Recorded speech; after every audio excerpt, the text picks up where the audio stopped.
প্রায় অর্ধ শতাব্দীর অপেক্ষার অবসান ঘটিয়ে আবারও মানুষকে চাঁদের পথে পাঠাতে যাচ্ছে নাসা। সর্বশেষ ১৯৭২ সালে অ্যাপোলো 17 এর মাধ্যমে চাঁদে নভোচারী পাঠানো হয়েছিল।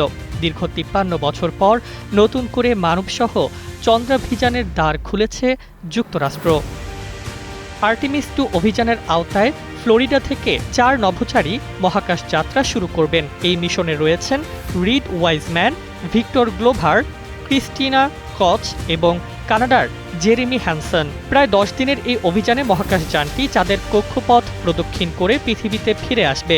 যদিও এবার চাঁদে অবতরণ করা হবে না, তবে এটি ভবিষ্যৎ অবতরণের পথ প্রস্তুত করবে।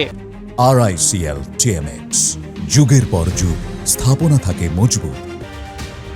এই মিশনে ব্যবহৃত হচ্ছে নাসার শক্তিশালী SLS রকেট, যা ভবিষ্যতের চন্দ্র ও মঙ্গল অভিযানের জন্য গুরুত্বপূর্ণ প্রযুক্তিগত ভিত্তি তৈরি করবে। বিশেষভাবে উল্লেখযোগ্য, এই প্রথম কোনো চন্দ্রাভিযানে একজন নারী, একজন কৃষ্ণাঙ্গ এবং একজন অমার্কিন নভোচারী একসঙ্গে অংশ নিচ্ছেন, যা মহাকাশ অভিযানে বৈচিত্র্যের নতুন দিগন্ত উন্মোচন করেছে। নাসার পরিকল্পনা অনুযায়ী এই মিশনের অভিজ্ঞতা কাজে লাগিয়ে ২০১৮ সালের মধ্যে চাঁদে আবারও মানুষ অবতরণ করানো এবং ভবিষ্যতে মঙ্গল অভিযানের পথ তৈরি করা হবে।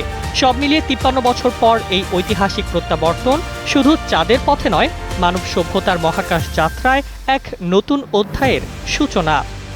Desk report, Bangladesh bulletin.